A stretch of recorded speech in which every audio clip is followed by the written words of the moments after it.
Emo grind. With his mind clear and their business done, the duo entered B331, the door shutting behind them.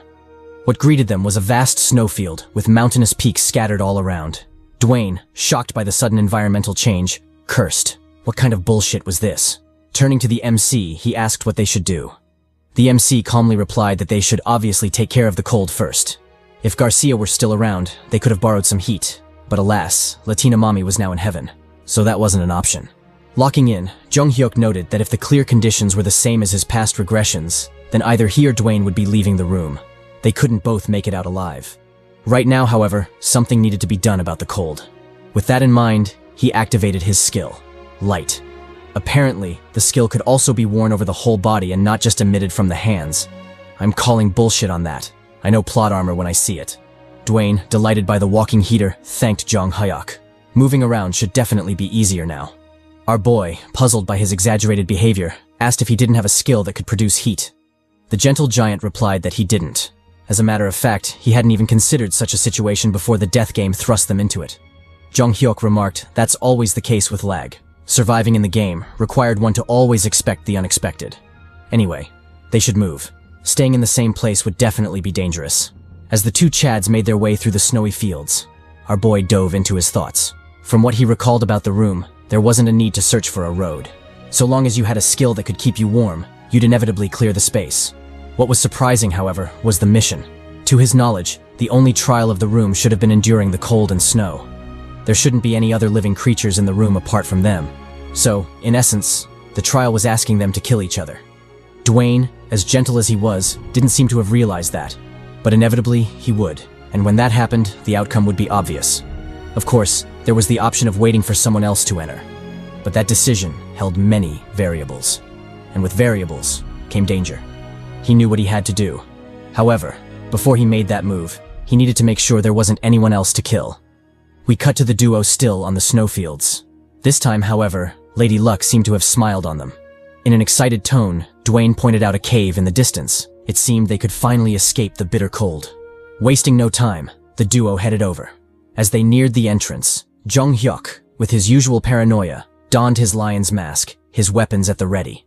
Puzzled, Dwayne asked what he was doing. The MC replied that he was getting ready, just in case they got jumped. Dwayne, too cold to bother with his nonsense, immediately rushed for the cave. The MC, however, stopped him. Did he have a death wish or something? With how stiff his body was, he'd definitely die if he was attacked in that state. Besides, it might be faint, but he could definitely hear some noise from the cave. Caution was necessary.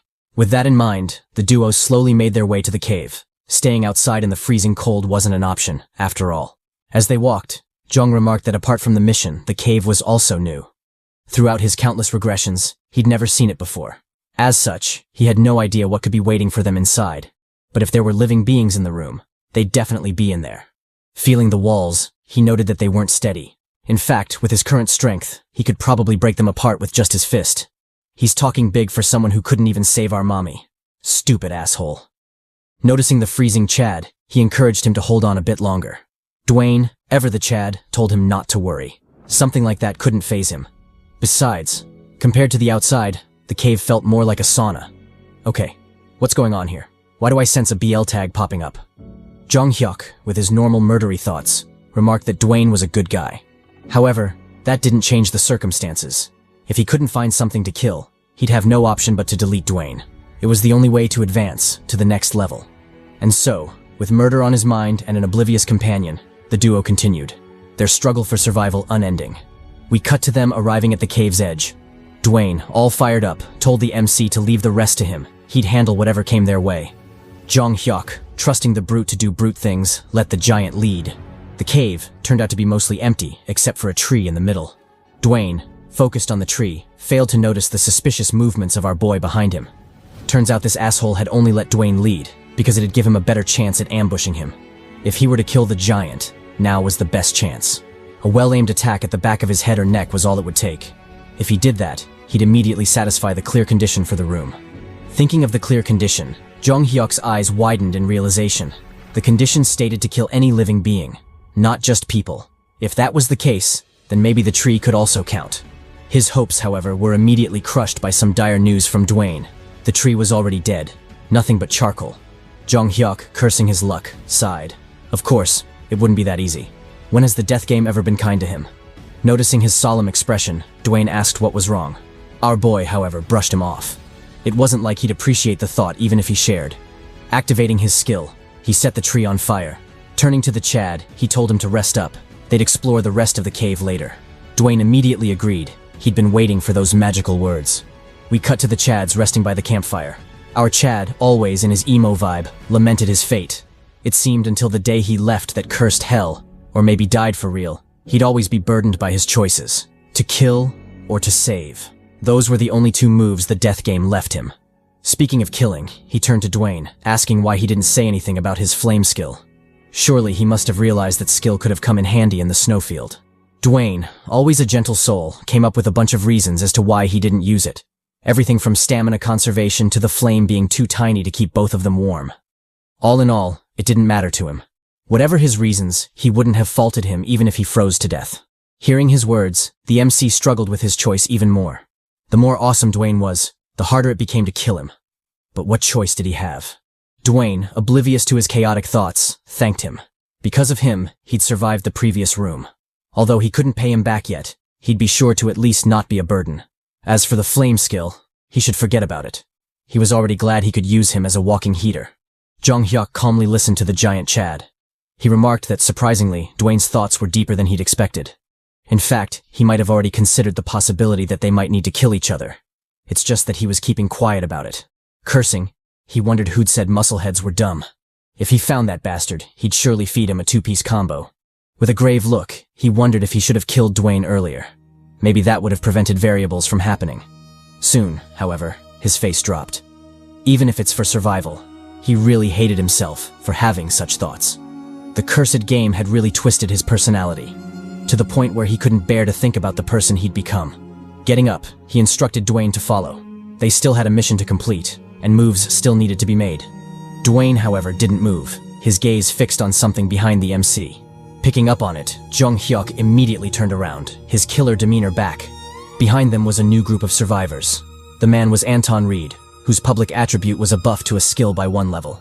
Currently, his highest skill level was 5. Beside the man was a samurai, or maybe a ninja mommy. I can't tell. My brain short-circuited the second I saw her rocking bod. The mommy's name was Bree Hudson. Her public skill was a debuff to agility every time she ate meat, which honestly is a bummer, but hey, she doesn't have to eat. What about them hands? Jong-hyuk, oblivious to my down-bad thoughts, studied the duo. He noted that neither of them had weapons, but that couldn't fool him, especially with the clothes they were rocking. Those were obviously decent gear, probably giving hella buffs to their physical stats. Also, in Ninja Girl's case, her no-eater attribute, although negative, just meant that her private attribute was positive, so he should be on the lookout for that. The duo didn't look dangerous at first glance, but a little caution wouldn't hurt. If he'd known the situation would turn out like this, he'd have definitely geared up. But now, it was too late. Dwayne, breaking the silence, addressed the duo. He remarked that he hadn't expected to find someone in there. Anton replied, saying it was the same for them. Noticing their odd closeness, Jong asked if they were a couple. The duo confirmed this. Switching gears, Anton asked if they too were a couple. Jong immediately denied the allegation, saying they were just travel buddies and weren't clashing swords. Addressing the couple, he asked if they had met each other in L.A.G. The couple, flustered, fumbled their reply, saying they had met long before the death game. Picking up on their odd behavior, Jong-hyuk immediately came to a conclusion. Those bastards were fucking lying. The couple, oblivious to their ruse being exposed, continued with their lying nonsense. They claimed they'd gone on an engagement trip, but everything after that was a blur. Their next memories were of waking up in the death game. Our boy, choosing to overlook such blatant deception, asked what they were doing in the cave. The duo replied that they were looking for somewhere quiet to bump uglies, and from the blush on Bree's face, Anton must have done his thing. Dwayne, in a mocking tone, teased the couple. They sure were healthy to think of cheeks in such a situation. Our boy, a bit jealous, and also finding the topic meaningless, decided to end the chatter. In his usual cold tone, he bid the couple goodbye. They were free to go about their humping. With Dwayne in tow, the duo turned to leave. Anton, a bit flustered, called out to the MC. He informed them that the cave was empty. There wasn't a need to check the deeper parts. Bree chimed in, claiming they'd already searched everywhere and found nothing. The MC, always a Chad, told them not to worry about it. Whether they found something or not was none of their business. They should just go about their day. Besides, the cheeks were getting cold. The sussy duo, with no reason to counter, watched the pair leave. From the anxious look on their faces, it was obvious these bastards were hiding something. Dwayne, surprisingly perceptive for a brute, told Zhang that the duo was lying. The MC agreed with him. However, there was no need to speculate. They could just confirm it themselves. And so, with quiet steps, the duo made it to the back of the cave where a shadowy silhouette was veiled in the darkness. Signaling to Dwayne to get ready, Zhang used his skill, light, illuminating the area in front of them. To their shock, a couple lay dead on the ground, their corpses riddled with bullet holes. Noticing the bloody mess, the MC noted that the murder must have taken place recently. In addition, the souls were already extracted. It didn't take a genius to figure out who was responsible. Dwayne pointed out the bullet-like wounds. The couple didn't have any weapons on them, so was it a skill? The MC, more experienced, confirmed his guess. In a mocking tone, he insulted the duo. It seemed they didn't have the brains to scheme. If they had informed them of the corpses beforehand, they could have redirected their suspicions. But alas, their brains must have been flushed with all the clapping. Locking in, he noted that the bullet-like skill was one he was familiar with. From the looks of it, it wasn't that high level just yet. Although challenging, the confrontation wasn't one they couldn't handle. Turning to the giant, he informed him that their clear condition target had basically fallen into their laps. This was a chance they couldn't waste. Noticing Dwayne's sullen expression, he asked if he was hesitant. The Chad replied that he couldn't hesitate for people like that. Besides, the fact that they were clapping while he was without bitches already signed them up for death. Their conversation, however, was interrupted by footsteps echoing in the cave. Someone was coming. That someone turned out to be Anton. The sketchy bastard, clearly up to no good, activated his skill formless sword. With the manifestation of the sword, the brute peeped around the corner, searching for his prey. What met him, however, was a bright flash blinding his sketchy ass. Jong Hyuk, not one to waste time, immediately lunged at Anton, his pickaxe at the ready. With a brutal blow, he spiked the shit out of Anton, leaving a gaping hole in his skull. Just like that, the bastard was done, leaving behind juicy souls to be reaped. Jong Hyuk, completely unfazed by the murder, noted that the clear conditions had been met. They could leave that room anytime they wanted. However, there was still a bug that needed to be squashed. Turning to Dwayne, he warned him not to stick his head out unless he wanted a bloody surprise from Bree. He informed him that, if his guess was correct, Bree must be the mastermind behind everything. The couple had been killed by a bullet skill, yet Anton had a sword skill, so it was clearly her doing. In fact, the little wench must be out there somewhere, aiming her treacherous fingers at them. And true to his words, the ninja mommy Bree was dual-wielding them hands, ready to poke our boys. I don't know about them, but getting clapped with that outfit on isn't the worst death. All in all, Bree was the real threat to look out for, especially since she didn't seem to care about her companion's death. Turning to Dwayne, he asked what skill he had. Noticing the Chad's hesitation, the MC told him not to share if he wasn't willing. Dwayne clarified the misunderstanding. It wasn't that he didn't want to share. It's just that his skills were complete trash in the situation. Jong Hyuk, always a believer in there being no useless skills, decided to plan with what they had available. Bree's skill, although deadly, wasn't at a level where it could penetrate the body. The key to surviving this ordeal was to avoid getting hit in critical areas. Addressing the giant, he informed him that he had a plan, and his help was crucial. We cut to a while after the plan had been shared. Dwayne, mulling it over, noted that it might just be possible. If it's a matter of physical strength, he should definitely be able to do it. He was staking his life, so Jong better not miss. Our boy, brimming with confidence, told him not to worry. Who would miss such a mommy? We switched to Bree, the scheming mommy. The nasty wench, a bit frustrated, cursed Anton. She had brought him along thinking he'd be useful, but the bastard turned out to be trash. It was just shitty luck that she had to deal with the new duo. The plan had always been to kill the couple and move on, but that was already up in smoke. Well, not that it mattered. If they dared stick their heads out, she'd definitely give them a nasty surprise. As she was still in her villain yappery, a surprising development occurred before her. Anton's corpse was suddenly dragged, disappearing behind the walls. Before she could piece together what the hell was going on, the Chads charged at her, using Anton's corpse as a literal meat shield. Bree, shocked by the odd development, froze. Soon, however, she locked in, unleashing a barrage of air bullets at the charging foes. Dwayne, undeterred by the relentless attack, continued his charge, his war cry booming. Bree, not backing down, doubled the barrage, calling for the fools to die. With well-aimed shots, she blew off Anton's hand, leaving a nasty graze on Dwayne's arm as well. Dwayne didn't stop. He continued his charge toward the deadly wench. Finally, Bree ran out of bullets, forcing her to reload. Dwayne, noticing the change, called out to the MC. Jong Hyuk, not one to disappoint, spawned behind Dwayne, his bloodlust brimming. Bree, noticing the MC, realized he must have known about her skill. But it didn't matter. In 2 seconds, the reload would be done, and she'd light him the fuck up. She commended their desperate attempt, But this was where their journey ended.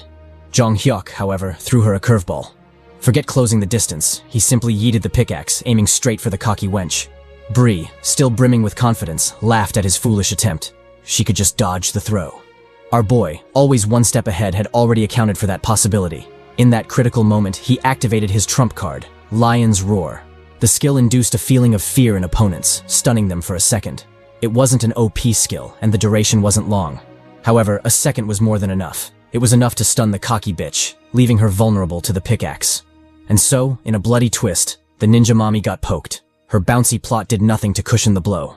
Jong Hyuk, carried by momentum, crashed to the ground. He kept his eyes on Bree, waiting for the scheming bitch to bite it.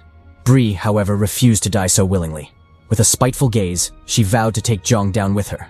Noticing the vengeful act, the MC cursed the poisonous wench. Couldn't she just die in peace? Where was her dignity in death? Vulnerable and out of options, he decided to tank the shot, hoping his passive skills would be enough to save his ass. In that desperate moment, Dwayne came in clutch. In a genuinely Chad-like move, he yeeted Anton's body straight at Bree.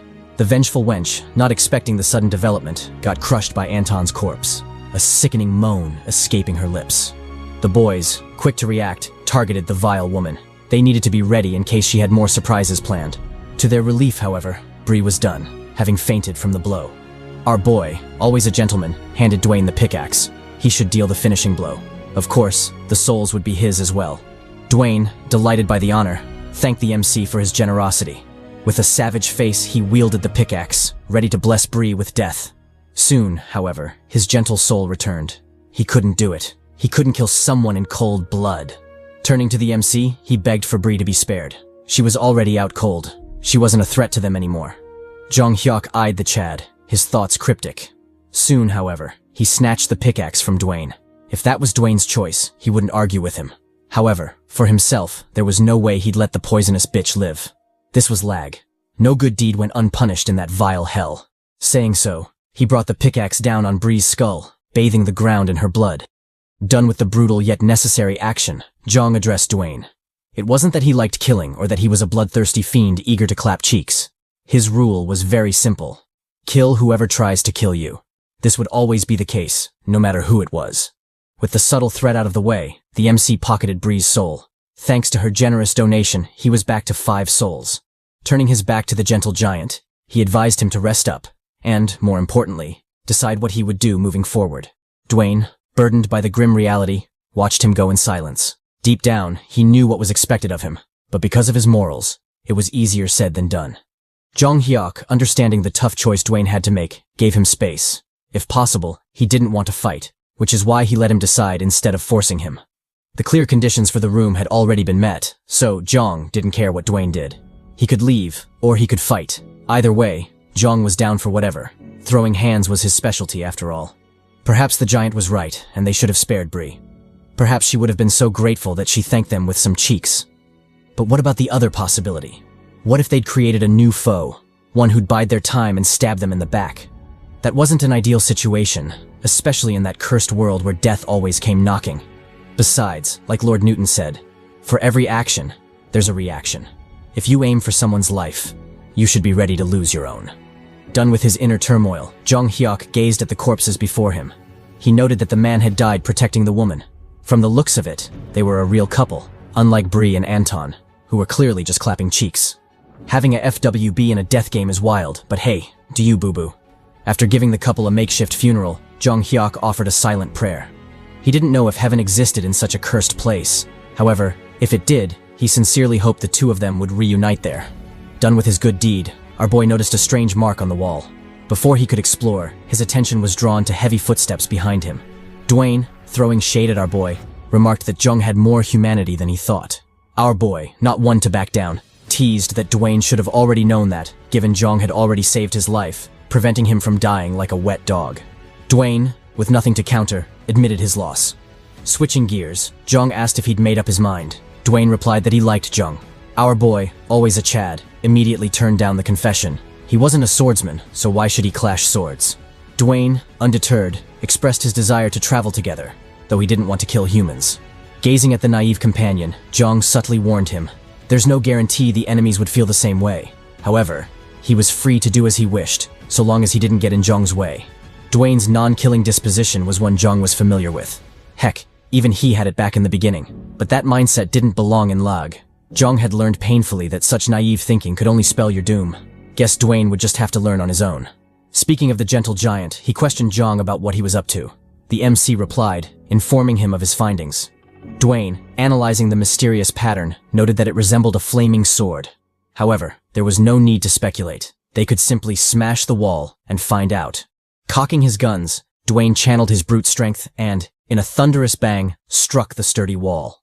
The once imposing structure immediately crumbled under the Chad's might, helpless against such brute force. Jong, watching from the sidelines, noted that Dwayne's strength was way higher than his. In fact, most people wouldn't even stand a chance against the brute Chad. Dwayne, oblivious to the MC's sussy glazing and wandering eye, pointed out an obscured object in the hole. A sword. Our boy, delighted by the unexpected windfall, calmly retrieved the blade. It was the blazing blade, its unique ability being to hold heat. If equipped, it would buff agility by 2%. Swinging the sword around, Jong remarked that, as expected, it was a great blade, not only sharp, but, if used with a skill, capable of becoming hotter. Dwayne, watching from the sidelines, expressed his confusion. How could a sword produce fire? It didn't make sense. Really, brah? I know you're a brute, but goddamn. Jong, sharing my sentiment, looked at Dwayne like he was the biggest idiot. They just fought a wench who could literally shoot bullets from her fingers. So how was he surprised by that? Or was he too distracted by Bree's rocking bod to notice such obvious things? All in all, it didn't matter. Addressing the giant, Jong asked if he could keep the sword. Dwayne readily agreed. It was Jong who had found it, after all. Jong, always a generous Chad, gave Dwayne his pickaxe, making it clear he was a generous poppy. Dwayne, satisfied with his new weapon, swung it around. He was sure he'd do some damage with that thing.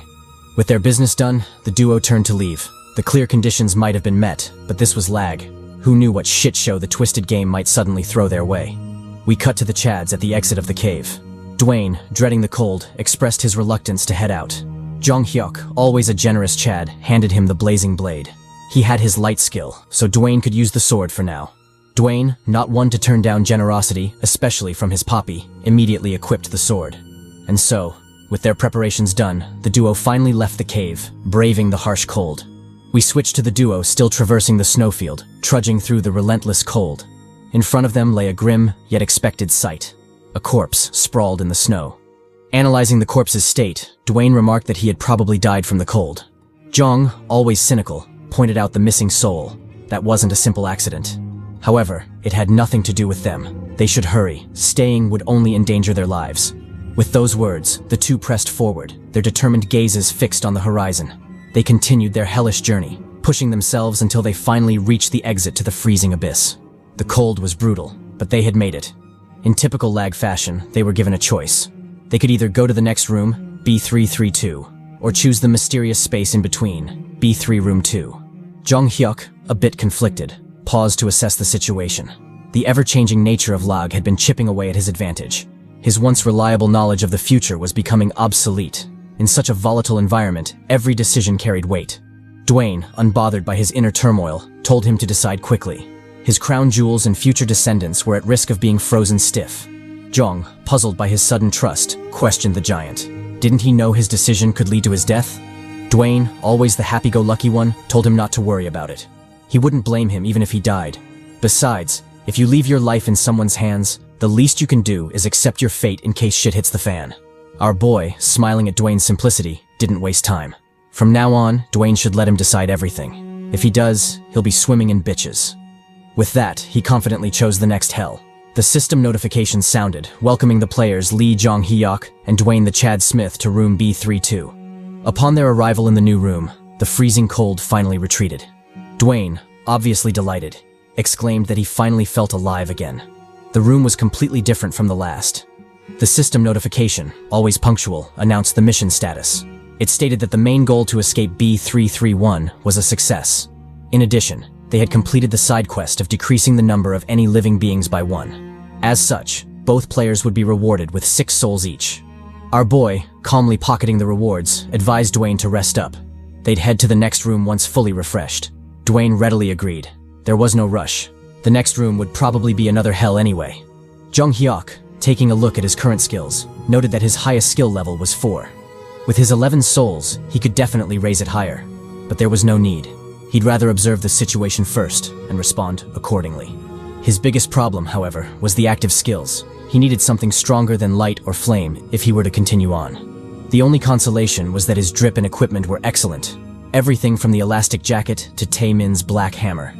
He was pretty secure in that department, not to mention the pièce de résistance, the blazing sword. Something that OP had no business being on the 3rd basement level. But now that he had it, he was sure it would be useful even beyond the 5th basement floor. With their loadout done, the duo assembled. It was time to head to the next hell. Upon entering, the duo found themselves in another strange room. Before they could analyze the room further, the system notification sounded, announcing the mission details. The public mission was the weight of life, which honestly sounded ominous as fuck. The first goal was to make a deal by any means necessary. The second goal was to get rid of something big and heavy, aka your mama. If they did that, they'd be rewarded with 10 souls, random equipment, and, lastly, a random skill exchange coin. Jong Hyuk, the experienced regressor, noted the odd change. They were only on the 3rd basement level, yet L.A.G was already issuing 2 goals and 2 rewards. The implications were obvious. The difficulty of the room was crazy high. As troubling as that was, there was something more urgent they needed to address. Turns out they weren't alone in that room. In fact, the room was packed with dozens of shady folks just hanging around. Not to mention, at the far end of the room, a bloody drape divided the space, probably concealing horrors beyond. Dwayne, puzzled by the development, asked Jong for clarification. The MC, however, ignored him. He was focused on something more dire. The place was completely different from his earlier regressions. Thus, his advantage was officially useless. Before he could mull it over, a figure called out to him. This rat-looking bastard was Song Wiriong. His public attribute was a buff to speed when wearing equipment that raised movement. Currently, his highest skill level was 5. Jong Hyuk, obviously suspicious of the rat bastard, told him to speak. Whatever he had to say could be said from way over there.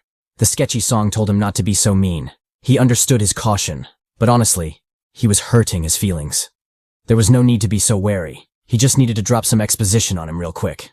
According to Song, the place was a makeshift zone for people to trade, among other things. Of course, that wasn't the official purpose of the room, but it was the only way they could grow their strength and hopefully defeat the monstrosity behind the drapes. The items on sale were basically trash, but Jong noticed some decent and maybe useful items mixed within. Song, an experienced peddler, asked Jong if anything had caught his eye. Our boy, an equally experienced haggler, immediately played it cool, not giving away his edge. Addressing the sketchy peddler, he asked how much for the health potion. Song, startled by Jong's knowledge, questioned how he'd known souls were the official currency. Most people didn't know about that, let alone how to take them out. Jong Hyuk, not bothering with his nonsense, asked how much. Song replied, asking for 2 souls. Our boy immediately countered, offering 1. The two argued about the price for a while until Jong unleashed his trump card, active skill, Asian mother haggling. Overwhelmed by the generations of haggling experience, Song finally lost it, telling Jong to get lost. He didn't need to sell to him. The MC, always calm, told him not to be so hasty. His final offer was the skill shard alongside the health potion for 2 souls. Song could take it or leave it. In fact, if his current skill wasn't so trash, he wouldn't even be buying that shit. Song, finally caving, accepted the trade. We learned some crucial lore of the death game. When making a trade, you extend the offer with the left hand and collect the items with the right hand. Of course, this isn't foolproof, as some bastards like Song could easily con you out of your souls if you aren't careful. The rat bastard, proud of his deception, mocked the MC. He'd be sure to use the souls well, and true to his words, the ugly bastard immediately used the souls, raising his highest skill level to 7. Jong Hyuk, obviously livid, gazed threateningly at Song. However, he didn't immediately react. As unfortunate as it was, he was used to such occurrences. Some might even outright aim for his life, so this much was nothing. The fact that Song could so openly con them must mean he had a gang he could trust. And true to his deductions, the sketchy bastards surrounded the MC, their bloodlust obvious. Jong Hyuk, unfazed by the looming foes, addressed Song. If he wanted to keep his trash life, he should immediately give back the souls. Song, feeling cocky, mocked the MC. It seemed he didn't quite understand his situation. Besides, he'd already used the souls, so there was nothing to give back. Before he could continue with his villain yappery, Jong delivered a brutal kick, sending the ugly rat bastard flying. Approaching the sketchy thief, he promised him death. Death delivered by his own hands. Song, enraged, challenged the MC. He'd planned to go easy on him after taking the souls, but now that was out, he'd be sure to kill the bastard. Saying so, he activated his skill, conjuring an ominous purple shine on his palm. Jong, however, wasn't idle. He immediately kicked Song's hand, crushing the treacherous palm with a sickening crunch. The bastard, enraged and in pain, cursed at the MC. Who gave him the right to do this to him? Our boy didn't relent. With a decisive blow, he drove the hammer into Song's mouth, opening an extra hole for the rat bastard. Song, finally realizing the gravity of the situation, called out to the gang. What were they waiting for? They should kill Jong immediately. He wanted him dead. He wouldn't rest until he drank soup from his decaying skull. Jong Hyuk sighed. It seemed, even until the end, Song had no thoughts of giving up. Well, if that was the case, he'd left him no other choice. Saying so, he swiftly plunged the hammer into Song's skull, putting an end to the thieving bastard. One of the gang members charged forward, his thirst for revenge evident. Before he could get far, however, a giant palm grabbed him, slamming his face against the wall. The gentle giant had finally joined the fight. Dwayne, still holding the yeeted foe, addressed Jong. He understood the crimes of the rat song, but did he have to kill him? Jong Hyuk, as calm as ever, addressed the gentle giant. He let him know this was how he'd always be. A soul in L.A.G was akin to your life force, and he'd kill anyone who threatened his, no matter who it was. Drawing his sword, he emphasized his stance. Whoever got in his way would receive the same treatment, so Dwayne should think carefully. This was L.A.G. In here, good guys were always the first to die. If Dwayne was the kind to pity such scumbags, then his end wasn't far off anyway. It was unfortunate, but it seemed the time to choose had finally arrived. As the two Chads stared each other down, the tension in the air palpable, the rest of Song's gang watched in shock. How had the rat bastard died so easily? Not that it mattered to them. They could simply pillage his remains and make some quick change. Their plan seemed set in stone, but something about the odd situation in front of them caught their attention. Why were the two lovers fighting? Trouble in paradise, maybe? Well, that only worked in their favor, so who were they to question it? Signaling for their assassin mate to move, the gang prepared their counterattack. The assassin, acting fast, immediately charged forward, aiming a sneak attack at Dwayne. The gentle giant, a second too late to react, watched helplessly as the assassin's blade slashed at him. The evil bastard, not satisfied with a simple sword attack, activated his active skill, Snake's Poison, coating the blade in a deadly venom. However, the assassin made a crucial mistake. Dwayne wasn't alone. Jong Hyuk, acting swiftly, used his light skill, temporarily blinding the stealthy assassin. That second was all the time they needed. When the bastard opened his eyes, Dwayne's knuckle sandwich was waiting for him, blitzing the assassin into oblivion. The blow was so strong that the assassin's face caved in, his eye sockets rupturing. Despite this, Dwayne wasn't done. He immediately exerted more force, pinning the bastard into the ground. With his knuckles bloody and his eyes finally opened, the gentle giant accepted his naivety. His way of thinking had been wrong. The rest of the gang, undeterred by Dwayne's savage brutality, lunged at Jong, calling for his death. The MC, unfazed, analyzed the gang's attack plan. They had opted for a pincer attack. Judging by their lack of hesitation, this was clearly not their first ambush. Going a step further, he analyzed the skills they were using. Thanks to his countless regressions, he had become skilled at identifying the abilities used in L.A.G, and as long as he could identify them, he could handle them. Reacting quickly, Jong conjured a ball of fire in his palm before spraying it at the charging foes. The fire skill's level was low, likely high enough to deal minimal damage to the gang, but they didn't know that. The attack served its purpose, halting the enemy's momentum. Capitalizing on this advantage, Jong immediately yeeted the black hammer, striking one thug straight in the eye. With the fall of the fool, the enemy's count dropped by 1. A new thug, L.A.G, enraged by the MC's brutal kill, charged at him. He vowed to deliver Jong a painful death, one so gruesome that he wouldn't close his eyes even in death. Jong Hyuk, unrattled by his yappery, calmly assumed his battle stance. Maybe if the thugs had attacked in unison, it would have been troublesome. But unfortunately for them, they had lost their composure and were charging solo like rabid dogs. Locking in, Jong unleashed his fire skill on L.A.G. The cunning foe, more agile than Jong had anticipated, immediately dodged the attack and resumed his charge. With a brutal slash, he aimed for Jong's neck. The MC easily blocked the attack. Thanks to his Strongbone's passive skill, the slash was nothing more than a tickle. L.A.G, not expecting such monstrous defense, froze for a moment. Before he could gather his wits, Jong blessed him with a hot kiss to the skull, stabbing straight through his peanut brain. With another enemy down, Jong turned to face the remaining fools. The bastards, unrelenting, charged at the MC. Jong, not one to waste time, launched his own attack, slashing his blazing sword at the enemies. He comboed the attack with a fire strike, savagely burning the foes' heads. Watching the screaming thugs, Jong showed no mercy, unleashing another fire strike to burn the bastards to cinders. Done with the brutal battle, the MC casually collected the souls. Addressing Dwayne, he asked if he still harbored naive thoughts about peaceful coexistence. Like he'd said before, L.A.G was a death hell where only doom awaited the foolishly kind. Gazing sternly at him, Jong asked Dwayne to make up his mind. His hour of hesitation was over. Dwayne took a moment to mull it over before turning his attention to the beaten thug. With a sickening stomp, he crushed the bastard's skull, putting an end to his rotten existence. The giant, finally manning the hell up, told Jong he was right. In L.A.G, death was repaid with death, and he had no intention of avoiding it any longer. Jong, proud of his boo, encouraged Dwayne's growth. In that hell, the death of another fueled their own strength. And true to his words, Jong immediately utilized the loot dropped by Song, acquiring the passive skill Calm Mind from the skill shard. The skill guaranteed composure regardless of the situation.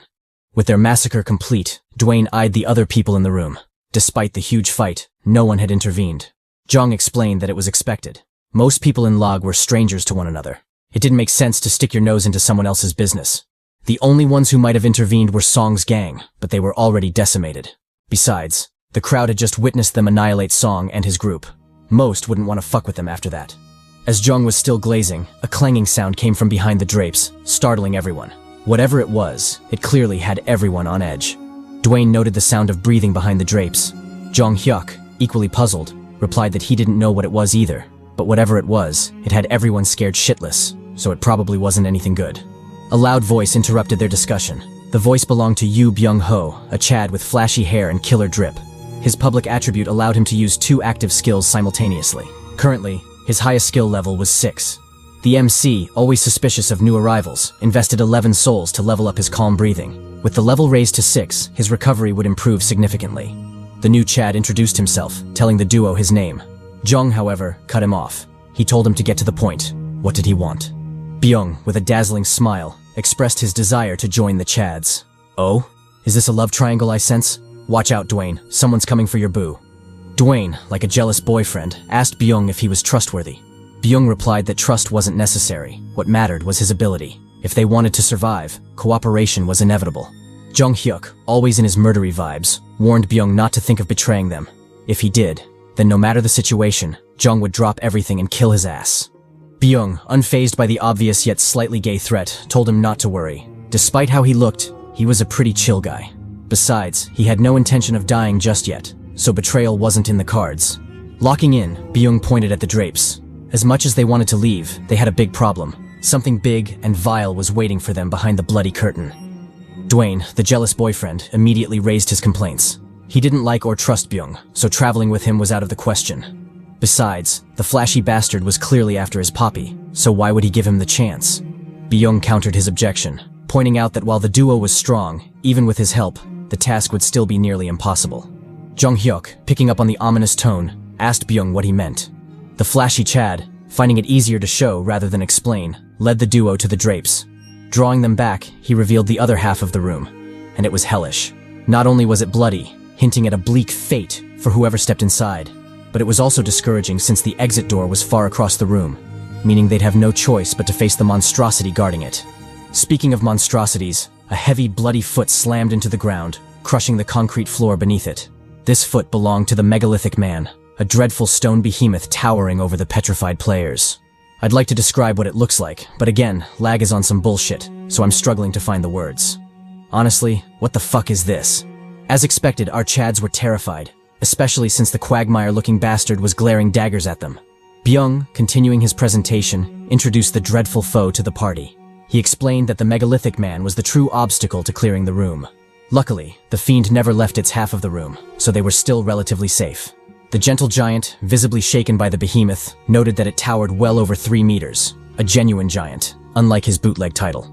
The mission stated they needed to get rid of something big and heavy, so this was clearly it. Jong Hyuk, equally spooked, stared at the foe. To think he'd meet the behemoth on the 3rd basement floor, just what the hell was going on with L.A.G?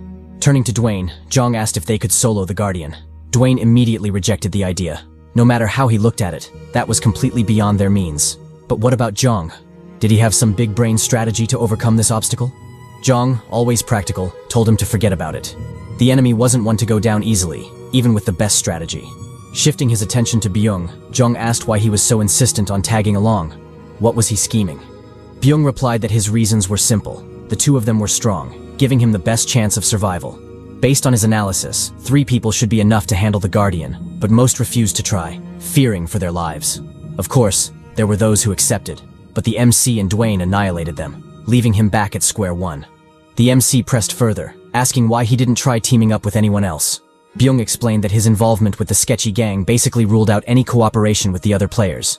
Because of those bastards, he'd been forced to move around a lot of corpses, which inevitably put a wedge between him and everyone else. But even that wasn't enough to secure his safety, as the treacherous thugs still ganged up and ambushed him, nearly killing him. Noticing the scars on Byung's stomach, the MC's eyes widened in shock. In a panicked voice, he asked Byung how he'd managed to heal the wounds so quickly. Flustered by the exaggerated reaction, Byung replied that it was thanks to his skills. He explained that he could deal with external wounds based on his skill level, though the action exhausted him, sometimes to the point of being unable to move. Jong Hyuk, unnerved by the revelation, noted that this was a skill he'd never seen before, not even across his countless regressions. Did this mean Lag had new passive skills as well? He'd felt something was off before, but now it was obvious. The missions, enemies, and skills in this regression were constantly changing, and the death game had been wilding ever since he woke up. This might just be a guess, or maybe a strong feeling, but this life felt like his last in Lag. Byung, oblivious to the MC's ominous realization, called out. He asked what their next move was. Would they tackle the Guardian together? Jong Hyuk, never one to waste time, immediately agreed. Delaying wouldn't do them any good. Dwayne, the tsundere, chimed in. Although he didn't like the flashy Chad, his hands were tied in this situation. They might as well get it over with. Locking in, Jung upgraded his strong bones to level 7. Though confident in his physical defense, a little preparation wouldn't hurt. Speaking of preparation, it was overkill to tackle the behemoth with their current skills and levels. The only solution was to gather souls and raise their levels. But even then, their battle strategy was severely limited. A full frontal assault was the only feasible tactic, though survival was doubtful. Byung, quick on the uptake, volunteered to gather everyone. Jong, however, told him to chill. Even if they did, it still wouldn't be enough. Turning to the desolate players, the MC shouted to get their attention. He let them know their current fate was absolute trash. They were just sheep waiting to die. The only difference was when and how. That said, he was giving them two choices. They could either combine their strength and help take down the Guardian, or they could die by their hands, right then and there.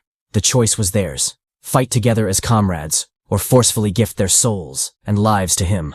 Byung, visibly shocked, told him to hold the fuck up. What did he mean, their hands? Was he including him in the smoke as well? Turning to Dwayne, he pleaded for him to talk some sense into Jong. Dwayne, unfazed, told him to chill out. Although Jong's methods were unconventional, they were the reason he was still alive today. Byung should sit back and trust their poppy. One of the players responded to Jong's provocation. He warned Jong not to throw words around so carelessly, especially when they carried such obvious threats. Sure, the trio might be strong, but even for them, handling such a large group was impossible. Besides, what was stopping them from just killing the cocky MC? This faded-looking bastard was Mark Rowan. His public attribute was a strong strong voice. Currently, his highest skill level was 6. Analyzing this Chad, who seemed to be high on mushrooms, Jong Hyuk noted that his aura was different. From the looks of it, Mark was the true boss of the group. The reason the dearly departed Song and his gang couldn't fully control the room was probably because of him. Our boy, refusing to back down, doubled down on his threat. He let Mark know he was dead serious. The only question was whether Mark really wanted to test him. The fated Chad immediately backed off. He had no desire to fight Jong. Besides, the MC was right. The people in that room were at their limit. A change was necessary before things spiraled into total chaos. Addressing Jong, Mark asked what the plan was. How did he intend to kill the Guardian while keeping everyone safe? Hearing such naive words, Jong chuckled. Mark, puzzled by the reaction, asked what was so funny. Jong replied, telling him to cut the bullshit. What did he mean, keep everyone safe? Some were obviously going to die. It was inevitable. The only thing he was certain of was that their chances of survival were much higher if they pooled their strength and fought the Guardian as a group. In fact, Mark must have already known this. That's why they could have that conversation in the first place. With those words, the MC ended the debate. The time for talking was over. It was time to act. Before they could move, however, a loud bang erupted behind them, startling the group. The dreadful noise came from the Guardian punching the steel gate, seemingly testing its limits. Dwayne, sweating bullets, asked Byung if the Guardian usually behaved like that. Byung denied it, explaining that although it occasionally hit the bars, it was never to that degree. The rest of the bots murmured in agreement. Something was definitely off. Even a bootleg Garcia chimed in, asking nervously if they'd be okay. Don't worry, mommy. Our boy will protect you this time. But of course, this was Lag. Nothing ever went according to plan in this cursed world.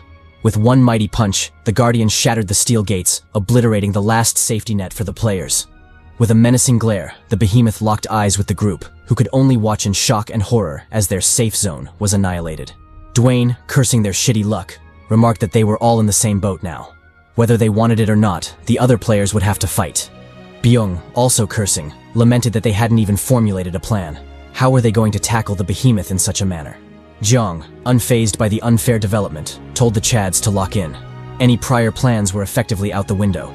The only thing they could do was focus and respond accordingly. The Guardian, unbothered by their rattled state, made the first move. Crouching low, it launched itself toward the group with terrifying speed that defied its enormous size and weight. The MC, recognizing the lethal intent, immediately shouted for everyone to dodge. The squad complied, narrowly avoiding the charging doom. Some players, however, weren't as lucky. Caught in the behemoth's path, they were blitzed into oblivion. With anguished screams, their bodies were reduced to mangled heaps, blood pooling where they once stood. Jung Hyuk analyzed the baleful foe. Its overwhelming durability, absurd speed, and devastating attack power were enough to one-shot anything it touched. No matter how he looked at it, they were well and truly fucked. The bots also picked up on this, their expressions turning sullen in desperation. Collectively, they all had one thought. That bastard Jong wanted them to fight such a beast? Was he out of his mind? Jong Hyuk, as if sensing their doubts, shouted at them to focus. He instructed them to put distance between themselves and attack the Guardian with ranged skills. They were to target its legs, hoping to limit its mobility. Despite the great instructions, none of it reached the players. With a charging behemoth before them, they were too busy protecting their own lives to worry about the ramblings of a stranger. And so, without coordination, the inevitable happened. The behemoth yeeted the players, sending their mangled corpses flying like ragdolls. Some unlucky fools were slammed into the wall, their deaths as pathetic as their lives. Jong Hyuk, watching all of this from the sidelines, cursed. Forget about tactics. At this rate, they'd all be wiped out. Unfortunately, it seemed everything would have to fall on him yet again. Running around the room, he aimed to collect as many souls as possible. Everything would inevitably depend on his strength, so he might as well increase his level as much as possible. Mark, also noting the unfavorable development, decided to act. Activating his strong voice skill, he repeated Jong's instructions to everyone in the room. Because of his strong throat, his words cut through the panic, finally reaching the players. With seamless coordination, the players surrounded the foe, eager for a counterattack. One mommy even had time to rock a thong, because what better way to fight a boss than with a killer wedgie? Jong Hyuk, still on his scavenger hunt, commended Mark. Thanks to his quick thinking, the situation was barely salvaged. Not to mention his ingenious use of the strong voice skill. Jong hadn't even known it could be used like that. Well, not that it mattered at the moment. He had more important things to do. Moving from corpse to corpse, Jong ignored the shame of plundering the dead. So what if he looked like a hyena feeding on corpses? He was determined to do anything to survive. We shift to the players. With a coordinated assault, they launched their skills at the behemoth, showering it in a barrage of attacks. One bot, feeling cocky, stopped to taunt the foe, his lips curling up in a mocking grin. This, however, proved to be a foolish mistake, as the fiend easily brushed off the flame attack, pouncing brutally on the cocky dude. With anguished screams, another foolish player fell, his death equally as foolish. Jong Hyuk, still observing from the sidelines, marveled at the bot's stupidity. Wasn't it common knowledge that fire was weak to earth? Just what the hell was the dude thinking? Not only him, but the rest of the players were equally foolish, as their attacks wouldn't reach the Guardian anyway. The only way to attack was through melee damage, but obviously, none of them were willing to get that close. Turning to Dwayne, Jong reminded his boo not to advance recklessly. He should first gather souls and level up his skills. When they had enough, they'd attack together. The desperate battle continued. Players dropped like flies as the behemoth rampaged through the room. In a final act of desperation, one player hurled a lightning attack at the creature, hoping to break through its defenses. But just like fire, lightning was weak to earth. The Guardian brushed it off with ease, yeeting the poor fool into oblivion. The rest of the players, capitalizing on the Guardian's distraction, froze its feet, effectively pausing its momentum. Mark, thrilled by their teamwork, signaled for everyone to attack. The players, blindly trusting their leader, charged at the behemoth with their weapons at the ready. The fiend, however, proved more cunning than they'd thought. After baiting the players to close the distance, the Guardian swiftly initiated its counterattack. With a mighty slam, the Guardian blitzed the players, sending their pathetic corpses flying. Even this wasn't enough for the fiend. It comboed the slam with a punch attack, easily reducing the players to bloody pulps. In an overwhelming show of power, the Guardian punched the shit out of the players. Wherever its fists went, lives were reaped, powerless to stop it. Jong Hyuk, still on his scavenger hunt, stealthily made his way around the room, collecting as many souls as he could. Sure, it was grim to capitalize on the dead like that, but what choice did he have? He had to get stronger, no matter the method. As he was reaping the souls, Jong stumbled upon a wounded Chad barely clinging to life. In a broken voice, the man begged for mercy, the pain too much to endure. Jong Hyuk, always a merciful Chad, immediately complied. Drawing his sword, he promised to avenge the man. The unfortunate man, although weak, thanked the MC. With that, he could at least rest in peace. Jong Hyuk, acting on his promise, immediately stabbed the fellow, ending his life. In a silent prayer, he wished the poor soul peace in the afterlife. Upon collecting the man's soul, Jong noted that his collection was up to 19. Although not a lot, it was enough to at least put up a fight. Turning his attention to the battle, he noticed Mark charging at the Guardian. The brave leader, stealthily approaching the boss, immediately utilized his trump card, Time Bomb. This was an active skill that planted a bomb on a target. Upon activation, the bomb would detonate within 10 seconds. With the task done, Mark swiftly called for everyone to scatter before setting off the bomb. The explosion hit with a deafening boom, dealing significant damage. Excited by its success, the players urged Mark to use the skill again. The boss, although willing, wasn't able to fulfill their demands. The attack wasn't something he could spam indefinitely. This was lag. Cheat abilities weren't allowed.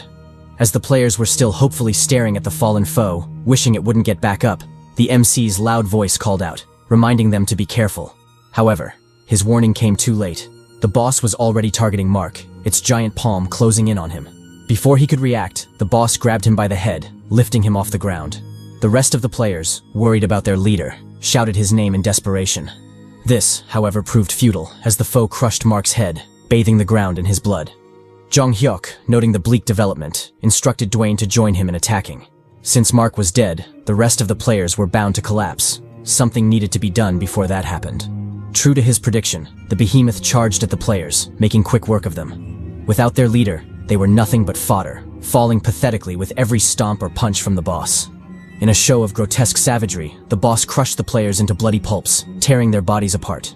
Jong Hyuk cursed at the expected massacre. He'd known this would happen, but he hadn't thought it would happen so quickly. Dwayne, infuriated by the slaughter, decided to make his move. Utilizing his active skill, Strength Increase, he buffed his strength by 50% before charging at the boss. With a booming war cry, he shouted at the cocky rock to eat his black axe. The axe wasn't huge, but she'd said his was the perfect size, so it was alright. Saying so, he struck the boss, chipping away at the beast's stone hide. Not relenting, the gentle giant immediately doubled his assault, showering the boss with a flurry of attacks. Swords might have been ineffective, but his pickaxe was the perfect tool to deal with a stony bastard like that. While he was still glazing himself, the boss threw him a curveball.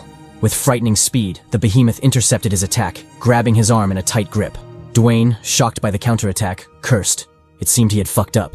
Under the boss's iron grip, Dwayne was forced to let go of his trusty pickaxe. The clanging sound of the pickaxe hitting the ground served as a signal for the boss to initiate its counterattack. Reeling back, the behemoth prepared a killer jab, which it unleashed on Dwayne, with frightening speed. The Chad, now defenseless, watched in horror as the lethal blow neared him. Reacting quickly, he immediately deployed his active skill, Stamp Kick, delivering a nasty kick to the behemoth's leg. The sheer power of the attack sent shockwaves through the room, driving the boss's leg into the concrete floor. Having lost its balance, the behemoth's once lethal jab landed pointlessly into the ground, narrowly missing the trapped Chad. The boss, however, wasn't going to leave empty-handed. Exerting more force, it crushed Dwayne's arm, sending stinging pain through the Chad's body. Dwayne, now with a panicked look on his face, endured the blinding pain. Inwardly, he thanked his strength skill because, without it, the behemoth would have already crushed his arm into a bloody pulp. However, even his skill had a limit, so something needed to be done, and fast. Clenching his fist, Dwayne reeled back before driving a killer hook into the boss's face. The blow left the behemoth reeling, its once majestic defense subtly crumbling. Dwayne, however, wasn't left unscathed. The behemoth wasn't called Megalithic Man for no reason. Its defense was as absurd as you'd expect. As such, even though he was the one who dealt the blow, he still suffered considerable damage to his fist. Noticing he wouldn't last long under those circumstances, Dwayne begged for help from the one person he could rely on, his Poppy and Boo, Lee Jong Hyuk. Our boy, as if sensing the distress signal from Dwayne, crept up on the boss, his black hammer poised to strike. In a brutal slam, he struck the behemoth straight in the back, sending chips of its defense flying. The force from the blow left the behemoth dazed, forcing it onto its knees. Jong Hyuk, not relenting, immediately activated his passive skills, strong bones, and tough skin. With the protection of the upgraded skills, he lunged at the boss, his left hook ready. Not wasting time, he swiftly sent the punch flying, driving it deep into the behemoth's body. The boss, left reeling from the punch, finally loosened its grip on Dwayne's arm, giving the Chad a chance to slip away. Jong, noticing his boo was safe, doubled down on his attack, unleashing a flurry of strikes on the boss's back. With grim determination, he comboed hammer strikes with punch attacks, desperate to bring the boss down. Sure, his fists were burning, and his knuckles were bleeding, but he didn't care. The only thing on his mind was to deliver one more punch to finally bring the bastard down for good. As he was still in his bloody trance, an urgent voice called out, warning him to dodge. Jong, a little hazy from the bloodthirst, failed to understand what Byung meant. Before he could mull it over, a lethal blow aimed at his head swiftly materialized before him. Jong Hyuk, cursing the bastard who'd done this, immediately lunged to the side, narrowly dodging the explosive attack. With chatty agility, similar to our fallen Mami Garcia, he performed a backflip, landing gracefully on his feet. The rest of the players, noticing the boss was up for grabs, all lunged at the behemoth, their selfish desires overshadowing logic. Jong Hyuk, watching the bots charge at the boss, immediately understood their reasoning. The fuckers wanted to fulfill the 10% contribution quota issued by the trial. They had no care for Jong Hyuk, even if he suffered collateral damage. One player even took it a step further, launching a sneak attack on our boy. With a cheesy line from a budget Temu movie, the bot called for Jong to die. Our boy, shocked by the obvious sneak attack, easily parried his spear attack, leaving him open for a counter. With brutal efficiency, he punched the shit out of the bastard, forcing the poor fool to swallow his own teeth and blood. The MC, not one to show mercy, immediately lunged at the fool. With a sickening crunch, he brought the hammer down on the player's skull, drowning the ground in his blood. Mocking the stupid bastard, Jong advised him to keep his mouth shut the next time he wanted to ambush someone. Well, he was already dead, so he'd just have to shut his mouth hole in the next life. Turning his attention back to the boss, he wasn't surprised to see the behemoth absolutely annihilating the players. The best way to deal with the stony bastard was to take it down while it was dazed from a sneak attack. But because of the foolish players, that chance was out the window. And now, because of their foolishness, the fiend was hunting them down like sheep, smashing each player into bloody pulps. Dwayne, visibly nervous about the massacre, asked Jong if they should join. The MC swiftly rejected the idea. There wasn't a need to deliver themselves so willingly to death. They should let the behemoth clap more cheeks. Hopefully, when the numbers thinned out a bit, a chance for a counterattack would open up. For now, they could just watch the show. As fucked up as it was, the sight of the behemoth yeeting the players was a fun show to watch. Taking the moment to teach his baby, Jong expressed to Dwayne the dangers of trusting the treacherous players. Like he'd seen before, the bastards wouldn't hesitate to attack them if they thought it would be beneficial. In fact, he could bet his right nut that as soon as they took down the boss and were low on HP, the fuckers would instantly attack them. Switching topics, he asked Dwayne about his arm. The gentle giant replied that, although it stung, it wasn't broken. Satisfied with the answer, Jong told him to prioritize gathering more souls. The foolish players weren't going to take down the boss, so that task would inevitably fall to them. Before it came to that though, they needed to level up as much as possible. Turning to his second boo, Jong advised Byung to do the same.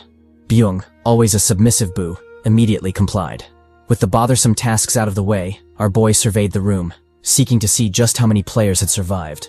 Shockingly, the Pantsu Mommy had survived. I don't know if it was the collective prayers of all the virgins, or maybe the thong had some OP buff skills. Either way, the walking fan service was still alive and kicking. Speaking of fan service, this unfortunate but busty mommy didn't make it. We didn't get to know her name, but heaven is a better place with her bust around. Our boy, also noticing the hot waifu, immediately turned in her direction. To his shock, however, he wasn't the only one attracted to the big, bouncy soul floating above her chest.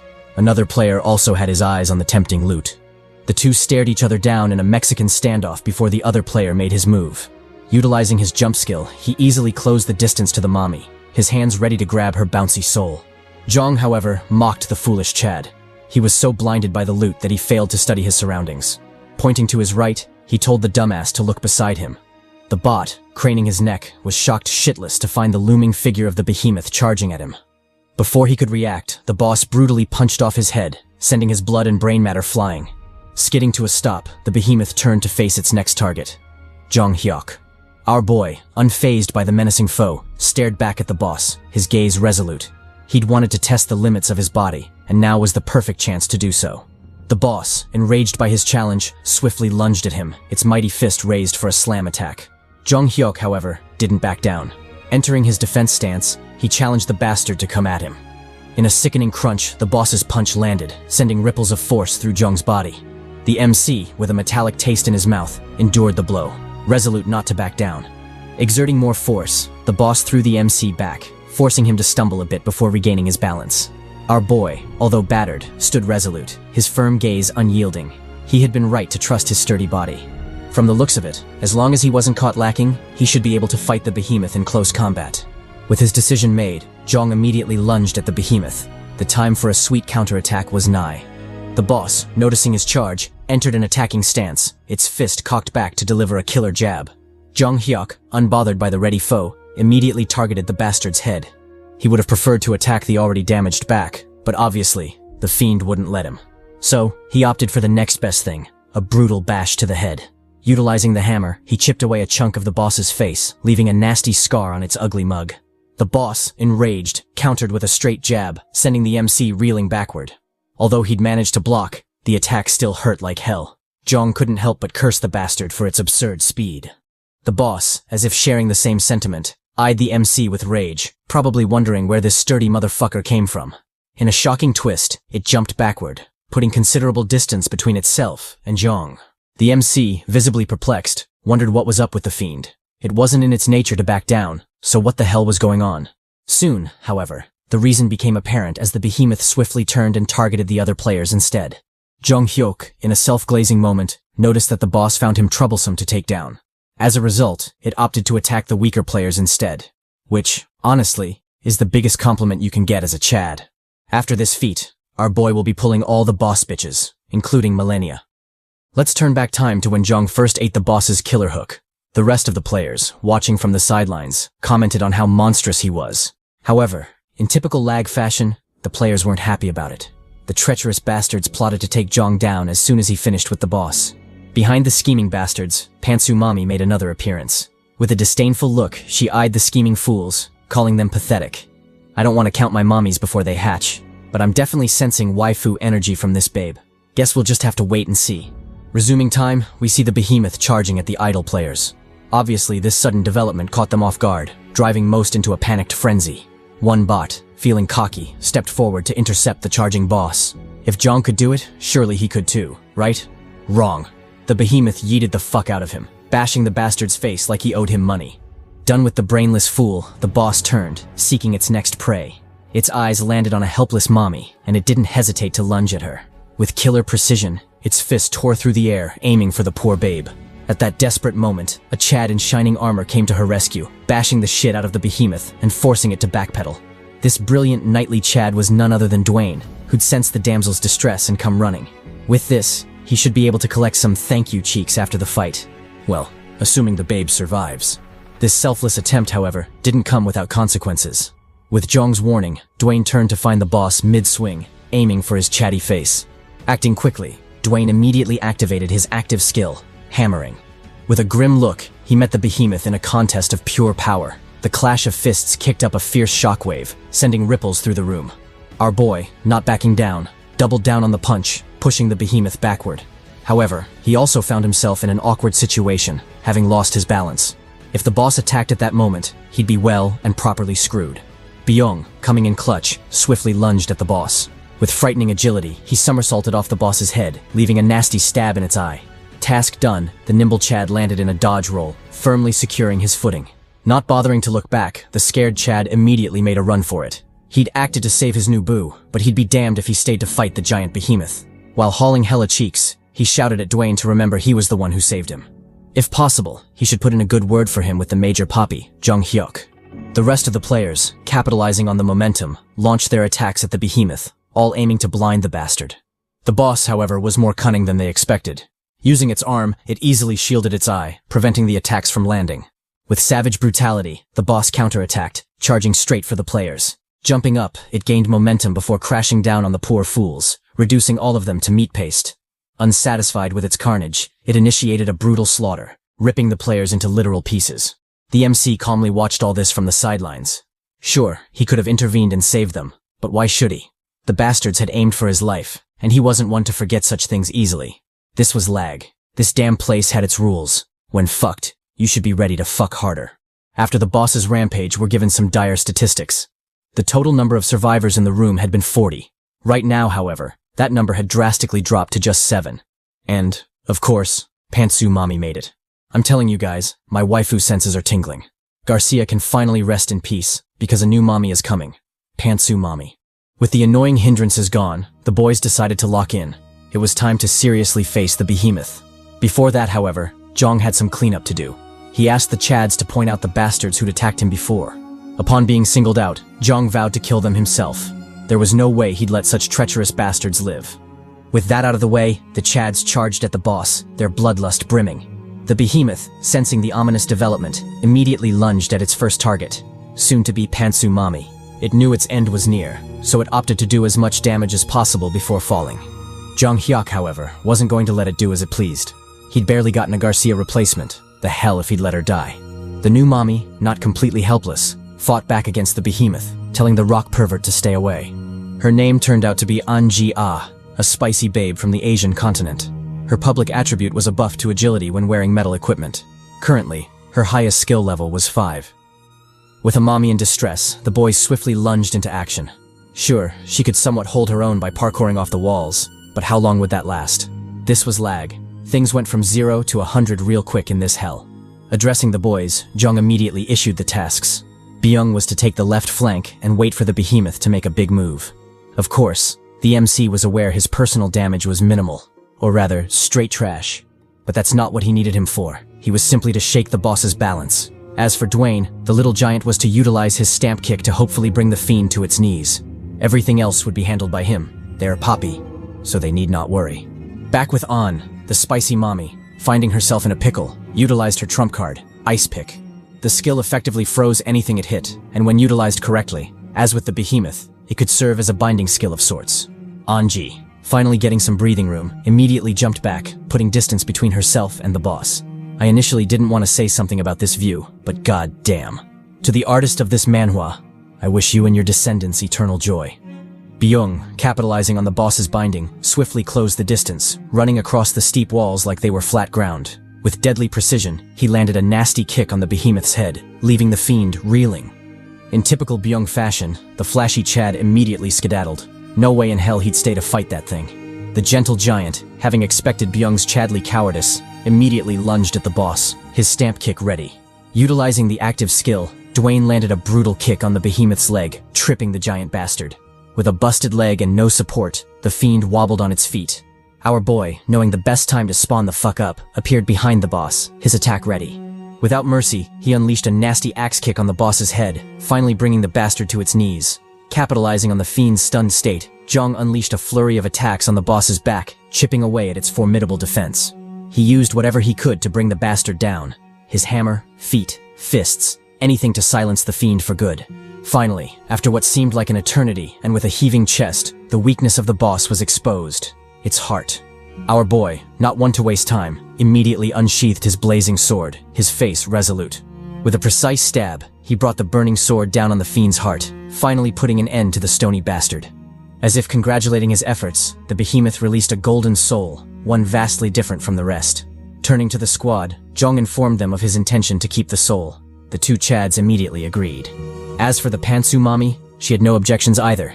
It was because of him that she could enjoy her thong wedgie, so who was she to complain? Jong, not one to waste time, swiftly pocketed the soul, netting a whopping 8 souls for his troubles. With a satisfied grin, he casually turned in the direction of the new arrivals. The lucky trio, who'd basically been carried throughout the fight, approached the MC, delight evident on their faces. Their makeshift leader, an old wizened man, glazed the MC, calling him amazing. This ass-kissing bastard was Jeff Norris. His public attribute was a steel right hand, probably from his late-night activities, and his highest skill level was 7. Next in the group was Alejandro Sanchez. His public attribute was breathlessness, and his highest skill level was 6. Last but definitely not least was Anna, belly dancer, Taylor. Her public attribute was that she couldn't stay in one body position for long. In essence, she was a restless bitch. Her highest skill level was 7. Jong Hyuk, eyeing the new trio, decided to lock in. Some trash still needed to be taken out. Anna, oblivious to the ominous undercurrents, approached our boy, her sultry voice tinged with appreciation. She expressed her thanks to the MC. It was thanks to him that they survived. Jong, however, brushed off the thought. He told her not to be thankful to him. All he did was complete the mission objective, and he would have done so regardless of their survival. Addressing Sanchez, Jung asked about his highest skill level. The dude, obviously suspicious, asked why he needed to know. Jung replied that his reasons were simple. It was to determine whether he killed Sanchez or not, so the dude needed to answer seriously. Sanchez, having picked up on his meaning, stared down the MC. He shot back, telling him that if that was the case, then he had no intention of answering. Jeff, finding himself caught up in the nonsense, told the two Chads to chill. As fellow survivors, surely they should use their words before their fists, right?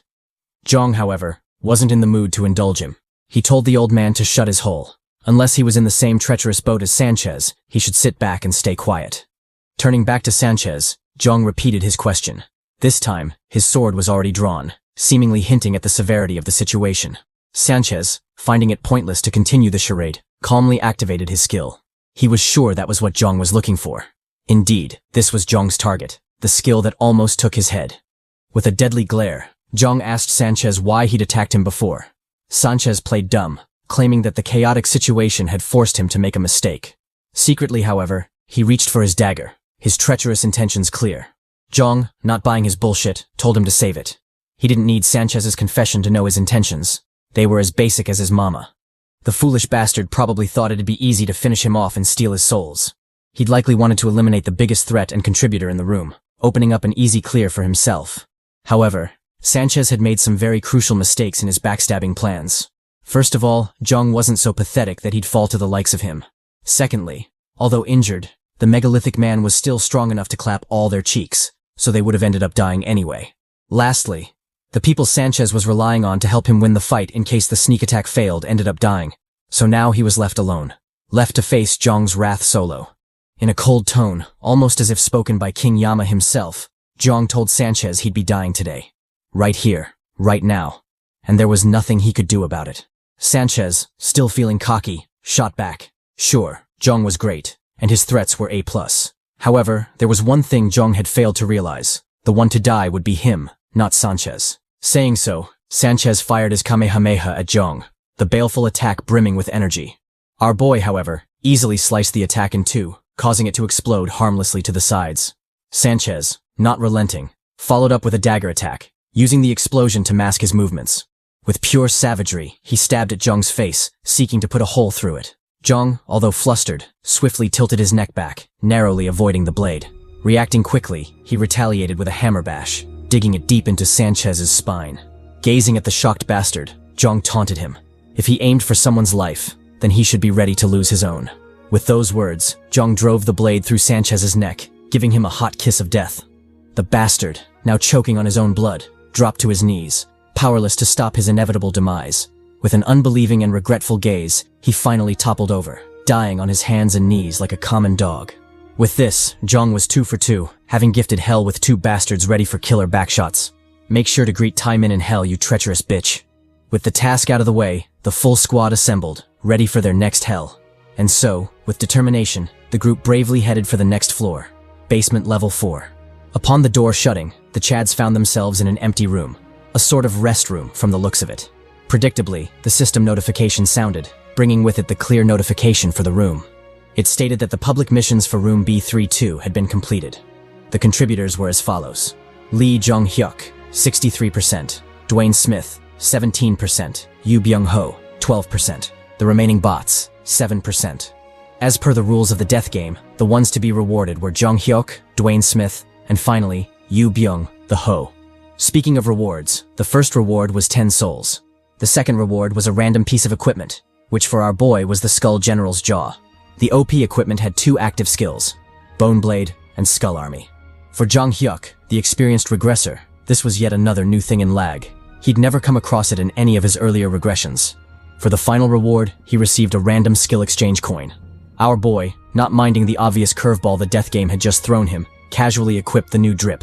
As expected, the 2 skills were hella OP. The first skill, Bone Blade, allowed him to form a blade made of bones. The sword's form would be flexible and scale with the user's strength stat. As for the second skill, Skull Army, it allowed him to summon a skull soldier, basically some necromancer type shit. Jong, now dripped out, glanced at his new equipment. He remarked that, because of its effects, it would synergize nicely with his passive skill, Strong Bones. And he was goddamn right. A general's jaw and strong bones were a killer combo, even for the toughest of mommies. With a glint in his eyes, Jong couldn't wait to try out the wonderful effects. "Oh, Jong, you naughty, naughty dog." Byung, calling out to the MC, disrupted his, or rather my, shady thoughts. He asked Jong if they'd rest up before challenging the next room. Jong immediately agreed. Who knew what shitshow the game had in store for them? It was better to rest up and head out when everyone was at their best. With that, the game plan was set. Before moving out, however, we turned back time to when the other Chads were getting their rewards. The gentle giant, always the lucky one, received an OP shoulder guard. Like Thor in that iconic Avengers scene, he said the magic words, "I like this one. Oh, the chills. I'm fanboying so hard right now." Byung, a bit jealous, threw shade at Dwayne, calling him Muscle Hyung. Although he didn't want to admit it, he also believed Dwayne's drip was hella drippy.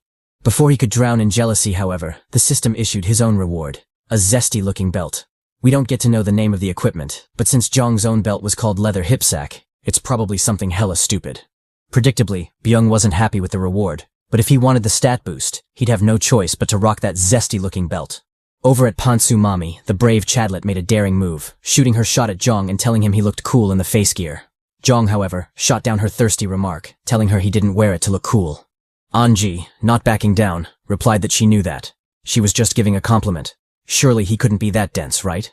With a cute pout and tsundere vibes, she advised Jong not to be so obtuse. Otherwise, he'd be unpopular with the ladies. Of course, for her, his bad boy vibe was okay. Actually, she very much liked it. Damn. Talk about being direct. It's finally official, guys. A new mommy is upon us. Make sure to cash in on your pantsu mommy stonks. Jong, taken aback by her straightforwardness, gazed at the retreating babe. Inwardly, he wondered if it was okay to abandon the virginity club for her.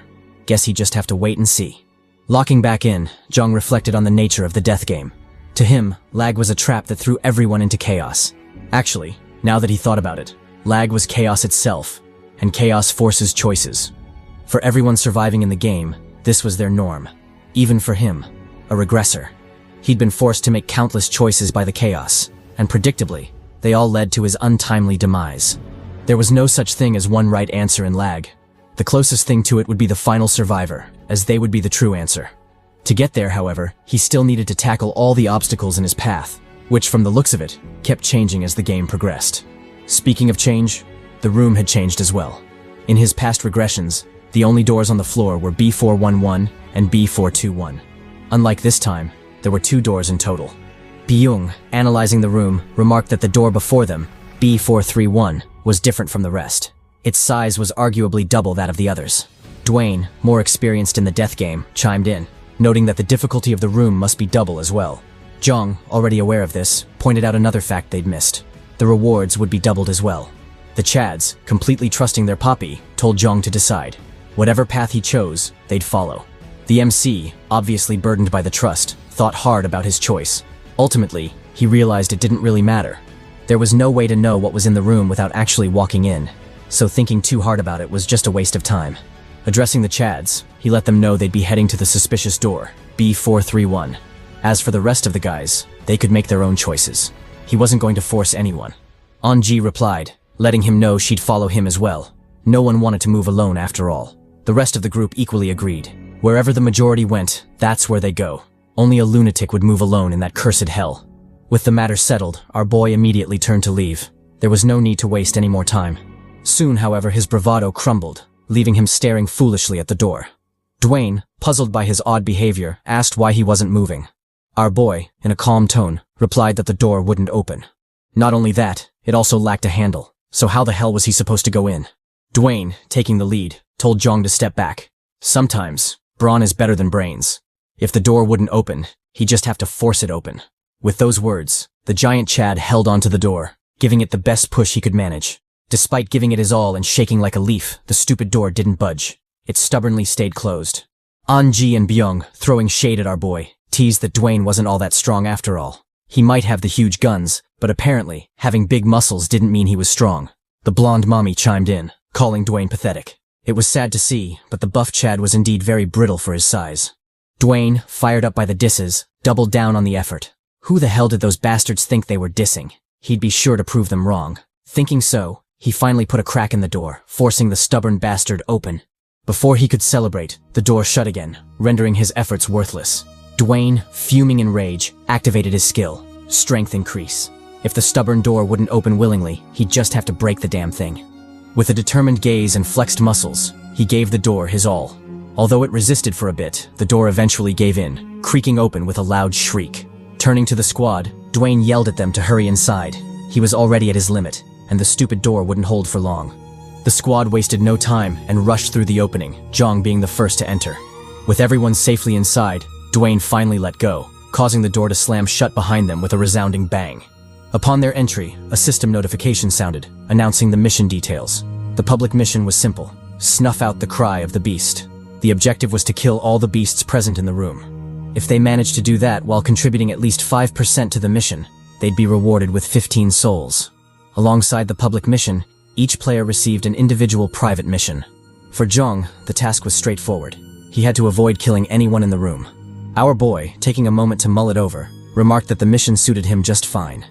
There was no guarantee he'd get even 20 souls if he killed everyone in the room, so the act was pointless. However, the same couldn't be said for everyone else. The room grew unnervingly silent after the private missions were issued. Nobody but the individual could see their private mission, so the tension in the air was thick. For Jong, it didn't matter. If anyone wanted smoke, he'd make sure they got high on it. Byung, breaking the tension, commented on how dark the room was. Dwayne chimed in, grumbling that the room better be worth all the effort he put into getting them inside. Jong, ever the chill dude, told the Chads to lock in. Who knew what kind of shitshow the room might throw their way? They'd best be prepared. As if responding to Jong's challenge, the dark room was suddenly illuminated by dazzling white light. The squad, shocked by the sudden development, immediately entered their battle stances. Jong drew his hammer, while the others looked on gravely. With the light, the group could finally study the room. It was surprisingly glorious. Beautifully crafted statues of wolves lined the walls, all of them staring at a golden light. Speaking of golden, tiny specks of golden light flooded the room, each one dancing gracefully in the air. And then there was the centerpiece, a mysterious silhouette bathed in a beam of white light. As the light revealed more details, the silhouette turned out to be a drop-dead gorgeous babe with a figure for days. The mysterious mommy, undoubtedly the best mommy in the story so far, was begging to be saved, her arms outstretched in despair. Jong, shocked by the obvious thirst trap and likely death trap, wondered what the hell was going on. This was the first time he'd seen such a sight. It seemed Lag had thrown him another curveball. This time, however, the ball was hella curvy, because goddamn. The rest of the squad, equally stunned, studied the room further. They noted that apart from their group, there was no one else in the room, nor were there any signs of a fight. That being the case, just who, or what, was this dazzling mommy asking help from? The thirst trap continued her pleas, begging for the squad to save her. Byung, ever the cultured man, blushed at the sight and commented on how hella sexy she was. Anji, a bit jealous, told the pervert to focus. It didn't take a genius to figure out the woman was clearly suspicious. Jeff, losing himself to the thirst, calmly walked forward, his gaze resolute. Upon Anna's questioning, the old pervert expressed his reluctance to ignore a damsel in distress, especially when the damsel was smoking hot. As a true gentleman, there was no way he'd sit by and let such a gorgeous babe suffer. Dwayne, watching from the sidelines, asked Jong if this was okay. No matter how you looked at it, this was clearly a trap. Jong told him not to worry about it. The old pervert would find out soon enough, so all they had to do was watch. Inwardly, Jong remarked that while not quite like this, he'd found himself in similar situations throughout his countless regressions. Such setups typically played out in two ways, either a trap or a reward.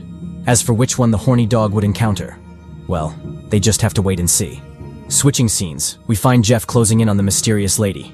Noticing his arrival, she reached out, urging him to grab her hand. Jeff, like an idiot, obliged, firmly clasping the delicate hand. In a twist that isn't shocking at all, since everyone with a brain expected it, the situation drastically changed, causing Jeff's face to fall. With swift agility, he kicked back, putting distance between himself and the babe. The rest of the squad, reacting to the sudden change, turned to face a bizarre scene playing out in front of them. The mysterious lady was melting, akin to wax placed in fire. What was more horrifying was that she didn't seem to understand what was happening, forcing her to scream pitifully for help. Byung, not one to read the room, commented on the lady melting, calling her a sexy noonim. I know I'm thirsty, but goddamn, dude needs to lock in. With the woman's pitiful death, a brilliant soul manifested from her melted body. The soul was gifted to Jeff Norris, whom the system acknowledged as the bravest and most helpful in the room. Jong, watching all of this play out, noted that it was indeed a reward. As much as he'd like to be happy for the Chad, this was Lag. Such rewards always came with consequences. True to his words, a spooky development began playing out, forcing the squad to lock in. All the golden dust in the air, the same dust that had harmlessly danced around, suddenly converged at the center, pooling together under some mystical force. The golden dust morphed into a golden sphere, which seamlessly levitated into the air. The tense silence lingered until a bright flash of light seemed to signal the beginning of disaster. With supernatural accuracy, the golden orb split into 10 parts, each shooting directly into the eyes of the wolf statues lining the room. Upon receiving the golden essence, the stone wolves stirred to life, their golden eyes as daunting as the sun. The system notification, as if sensing the group's confusion, sounded, bringing news of their foes and a new mission. It stated that the new enemies were wolf statues. Their public attribute was a tough body, and their highest skill level was 6. As for the new mission, it was described as a test between those who helped and those who didn't. In other words, the squad was super cooked. Jeff Norris, finally realizing just how much he'd fucked up, cursed. Damn it. All he wanted was some mysterious cheeks, so what the hell is this nonsense? If his older brother Chuck Norris were here, he was sure he could have pulled the mysterious baddie. Too bad the goat wasn't around.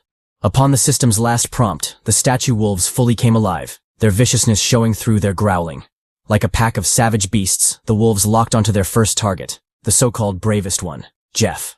In typical hunting fashion, the wolves surrounded Jeff, leaving him no room to escape. Jong Hyuk, still watching from the sidelines, analyzed the situation somberly. He'd expected something like this to happen. After all, there were no free lunches in L.A.G. The cursed game had to get its gifts back in blood or flesh. Back to the undoubtedly cooked Jeff, the wolves, deciding to initiate their attack, closed in on the poor fellow, their growls menacing. Jeff, finally realizing the gravity of his screw-up, cursed L.A.G. What kind of messed up poison apple was this? Baiting someone with cheeks only to give them teeth was too harsh a punishment, even for L.A.G. Dwayne, ever the gentle soul, charged forward to save Jeff. There was no way he'd let the bastard wolves do as they pleased. Jong, however, stopped the hasty fellow, cautioning him to be patient. He chastised him for his recklessness, an undeniably bad habit that would definitely get him killed. This was L.A.G. The first person to jump in carelessly was always the first to die. And so, heeding Jong's advice, Dwayne had no option but to sit back and watch Jeff fend for himself. The bootleg Chuck Norris wasn't doing so bad either. Utilizing his steel arm, he landed a brutal cross on the statue wolf, blowing up half its face.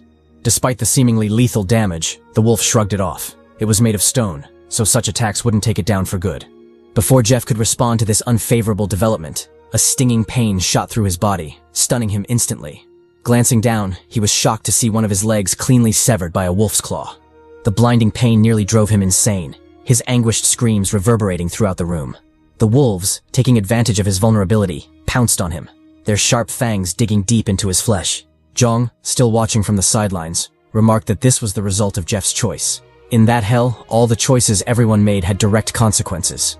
The consequences might be unfair, but life and the death game were never fair to begin with. Just like with Jeff, who got a brutal and savage death simply for wanting some mysterious cheeks. GG to the horny dog. Upon Jeff's death, the system notification sounded, announcing his failure of the mission. Those who helped failed to overcome the test, and as such, the test was passed on to those who didn't help, aka the squad. With the system's announcement, the wolves swiftly lunged at the squad, their new prey acquired. The squad, noticing the ominous development, immediately entered their fighting stances. The two mommies, visibly scared, asked Jong what they should do. The MC, always cool, told them to do the obvious, prepare themselves and respond accordingly to whatever shit the bastard wolves threw at them. Contrary to his outer confidence, inwardly our boy was sweating bullets. He was teamed up with noobs who hadn't faced the statue wolves before, although they might seem similar to the megalithic man, only he knew about the subtle differences in their abilities. The whole thing was driving him crazy, especially since he'd have to carry them through the fight. The best course of action would be to utilize his saved souls, but he was hesitant to do so. It was still too early in the game to spend them. The wolves, unbothered by his distress, closed the distance before stopping shy of the squad. Jiang, puzzled by their odd behavior, immediately went on high alert, wondering what the hell the wolves were scheming. His confusion was immediately answered as the stony fiends began charging up a laser attack. Jiang, not liking the development, immediately jumped into the fray, closing the distance to the wolves with frightening speed. There was no way he was going to let them do as they pleased. The bastard wolves were obviously trying to keep their distance while bombarding them with ranged attacks. Like hell he would let them. With a wall behind the squad, they were essentially trapped. If the wolves dominated the front as well, they'd just be picked off like fish in a barrel. It was important to break their formation before their attack overwhelmed them. Thinking so, Jung continued his charge straight into the laser attacks of the wolves. With nimble movements and some luck, he barely managed to weave through the laser attacks, the searing heat from the beams charring his skin. Jung, his face visibly pale, cursed. He didn't know what kind of attack it was, but he was sure one hit from that would send him directly to Yama. Brushing off the distracting thoughts, Jung swiftly lunged at the wolves, his black hammer ready. With a brutal bash, he drove the hammer straight through the wolf's head, chipping away at its face. Despite the damage, it still wasn't enough to take it down. Jung had severely underestimated the resilience of the stony bastards. Before he could react, another wolf blitzed him from the side, sending our boy reeling. With an anguished moan, Jung was thrown to the side, skidding pathetically across the room floor. Getting back up, Jung thanked his lucky stars. Although the attack hurt like hell, he was generally okay thanks to his strong bones' passive skills. However, he couldn't rely on such crude methods to survive the challenge. Something needed to be done. All his current attacks were basically trash, so the only choice he had was to burst out his latest skill, Bone Blade. It's a pity though, because he wanted Pantsu Mami to be the first to get his bone. But some things can't be helped. With his mind made up, Jung immediately activated his Bone Blade skill, causing a blade to sprout out of his palm. I don't know what I was expecting, but it definitely wasn't this Wolverine-type shit. Actually, it's not even Wolverine. It's more like the original and horrible version of Deadpool. Man, fuck Marvel for that shit show. Jung, watching the skill's slow manifestation, cursed. Turns out the skill was a duration skill, and it took hella stamina to maintain. In the current situation, burning through his stamina wasn't the best option. As he was still racking his brain thinking of a different solution, a chatty figure lunged forward, shooting straight for the wolves. The figure was Dwayne, who, from the looks of it, was tanking all the laser attacks from the wolves with ease. Jung, watching the absurd show, commended the giant Chad. Forget being all brawn and no brains. Dwayne was officially the king of bronze. Tanking an attack that could pierce through concrete wasn't easy at all. Before Jung could get lost in his Dwayne glazing, a wolf pounced at him, snapping him out of his thirsty thoughts. Reacting quickly, Jung ducked below the pouncing wolf, delivering a backhand bash in retaliation. The attack landed true, digging deep into the wolf's jaw. Because of the sudden interruption, the laser attack was trapped in the wolf's mouth, causing the fiend to explode from the backlash. Jung, marveling at his great deed, mentally counted one less foe to deal with. The rest of the wolves, however, weren't going to let him gloat for long. With savage fury, they shot their beams at Jung, trapping him in a pincer attack. Jung, finding himself cornered, tanked the hit, relying on his passive skills to hopefully make it out alive. Just when it seemed over for our boy, the chatty Poppy burst out of the explosion, his limbs still intact. The wolves, enraged by the slippery bastard, doubled down on their attack, chasing him with their deadly lasers. Our boy, barely clinging to life, cursed at the fiendish bastards. They coordinated their attacks so well that closing the distance was impossible for him. If things continued like this, then forget saving the squad. Even he would be in danger. Back at the two mommies' side, Anji, channeling Chadlet vibes, used her ice skills to block the baleful beams. Addressing Anna, who was cowering behind her, Anji told the basic bitch to get her shit together. This wasn't a Taylor Swift concert, so why the hell was she screaming? If she had a skill that could be useful in the fight, she'd better use it. Otherwise, she would come back there and tear her ass up. No homo, of course. We switch back to Dwayne the Chad, still tanking the hits. Although this feat was incredible, superhuman even, it wasn't one he could sustain for long. All equipment and skills in L.A.G had their limits, and slowly but surely, his shield was reaching its limit. Deciding to be more proactive, Dwayne ducked below a laser attack before cocking his hand back. With his strength buff active, he delivered a brutal bash on the statue wolf, completely obliterating the stony fiend. He had assumed his attack would land despite Jung's earlier failure, and he was goddamn right. Sometimes, brawn is better than brain. Speaking of Jung, the MC was still howling cheeks, desperately trying to escape the pursuing laser beams of death. In that frantic moment, Byung called out, announcing the arrival of reinforcements. The flashy Chad, in a genuine big brain moment, lured the pursuing wolves into attacking their own pack members, obliterating them with friendly fire. In a show of pure athleticism, Byung leapt over the carnage, seemingly unfazed by the explosions and flying debris. Landing gracefully, Byung addressed the MC, advising him to regroup with the squad. Before he could complete his statement, however, Jung called out, warning him to be careful. Unfortunately, the warning came too late, as a statue wolf blitzed Byung from the side, sending the Chad reeling. The blow was so devastating that Byung was launched high into the air before crashing brutally to the ground. Capitalizing on Byung's vulnerability, the wolf began charging a laser attack, seeking to snuff out the flashy Chad. Jung, vexed by the dire development, swiftly lunged at the wolf, his rage evident. However, despite his impressive speed, he was still too far away from Byung. There was no way he'd make it in time. Cursing the death game, he watched helplessly as the wolf finished charging up its laser attack. In that desperate moment, Dwayne came in clutch, grabbing the wolf and shifting its aim. Because of this, the deadly attack barely missed the vulnerable Byung, allowing him a new lease on life. Dwayne, consumed by rage, tightened his grip on the wolf's neck, squeezing the bastard as hard as he could. With a bellowing war cry and taut muscles, he viciously ripped off the wolf's head, finally putting an end to the menacing fiend. With the immediate threats neutralized, the two Chads turned their attention to Byung, their faces laced with worry. Byung, though clearly in pain, told the Chads to forget about him. They still had enemies to vanquish. Jong, in a rare display of selfless concern, told the Chad to hold on. Once they were done with the foes, they'd come back for him. We switched to the two mommies still trapped by the fiends.